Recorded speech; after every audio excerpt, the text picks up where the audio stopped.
What up, what up, what up? It's Coach Mike. Another day I'm grinding it out in the morning with my workout. I just got back and biceps done. There you go. Okay, so the lesson I want to bring to you guys today is about learned helplessness and increasing your longevity. So, something that can help you in your journey as an entrepreneur, as a coach, pursuing your dreams. It's probably going to involve something that helps other people. Now, I said this the other day. When you want to be a leader and you want to be the one, you've got to learn to lead when no one's following you. You've got to learn to give when no one is willing to give back right away. You've got to do that. So, what I want to talk about is how learned helplessness can affect the no's that we get out there. Okay? A lot of people say go for no. That's great, and I completely believe that. That's a great way to go, because a lot of people do say no. If you're gonna give them an opportunity, that might change their life, or if you're really trying to add value into their life, they might say no, even though you have the best intentions. Now, the reason for this is, they may have their own personal reasons, but something that you're gonna come in contact with a lot while you're trying to build your business or be an entrepreneur is learned helplessness by other people, and even we can suffer from learned helplessness.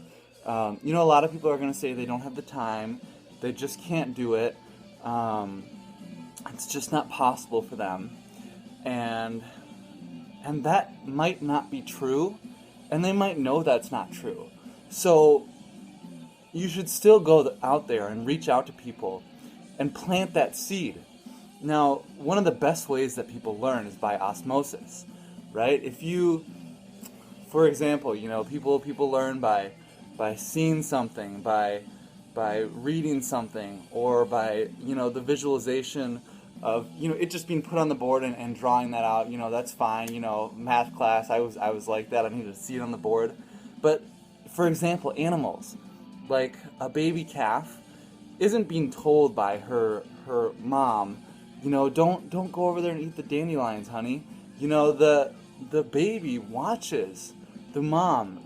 They watch what to do, and then they do that by osmosis. If you're out there and you're planting seeds into people, and they say no, that may not mean that they are never going to do it. It may mean that they just have a form of learned helplessness right now, or they just aren't ready, but they're watching, right? They're watching. They're learning by osmosis. So you've got to continue to lead these people, okay? The one example that I learned about learned helplessness yesterday is, like, if you put monkeys into a cage, and you think they would be happier because, they are always going to have food. They rely on the zookeeper to give them food. But actually, of course, where I'm going with this, monkeys in a cage are less happy. Even though they're being fed, they're being handed. They're being, their life, their supply, their survival is being handed to them. So it's learned helplessness. And a lot of us suffer from learned helplessness because we feel trapped by our jobs. We feel trapped by corporate America. We feel trapped and we can't get out. But the truth is, yes, it may be a jungle out there, but it's a pretty safe jungle in the world that we live in. A lot of entrepreneurs can start small businesses. There's some countries out there where you can't claim bankruptcy. There's some countries out there where if you take the risk and try to build a business and you lose that money, you are responsible for that loan, and you could starve to death and die. I mean, that's serious. But in America, we have these nets, and people don't want us to realize this. Some people do, of course, but a lot of people who want you to help them build their dreams in corporate America and want to tell you that you can't do your own thing, that you're not capable of it, or it's dangerous out there. Just stay here where it's safe. Don't believe that. If some people, you're not necessarily a salary slave, if you have a job. I'm not saying that, Some people's purpose might be to work for somebody and have a salary. That might be your purpose. But I'm saying for those who want to get out there and run their own business and help people on their own time and follow their dreams that doesn't involve having a boss. They want to be their own boss. I'm trying to tell you that it's pretty safe out there. You know, it may be a jungle, but the only thing that's going to kill you is laziness and being a sloth. You know, that's the only thing that's going to kill you.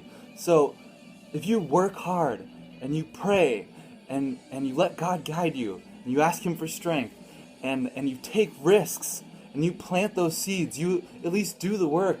You know, you send your faith out there into the world. Just do that. Just try. Just give it a chance. And people are going to say no, because we all are brought up with learned helplessness sometimes, you know. We grow up being fed. We grow up as an adult. People are like, you know, oh, I wish I wasn't an adult. You know, it's so hard, and you do have to fend for yourself.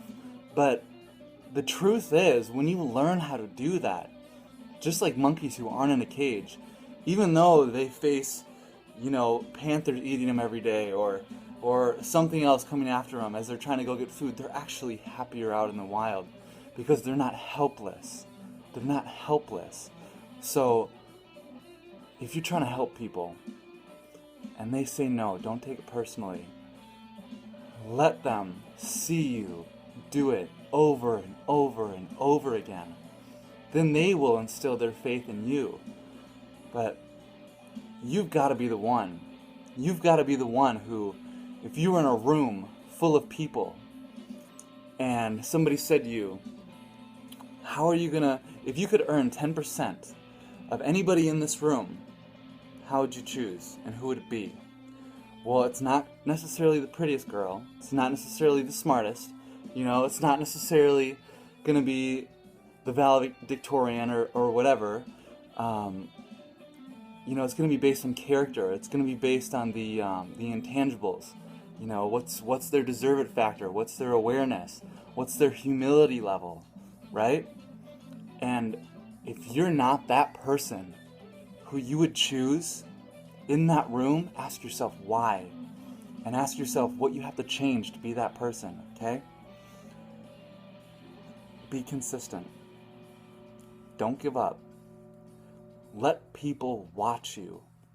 Plant the seeds out there. Invite them. And if they say no, don't take it personally. Just be consistent. That's my message for today, guys. Peace. God bless.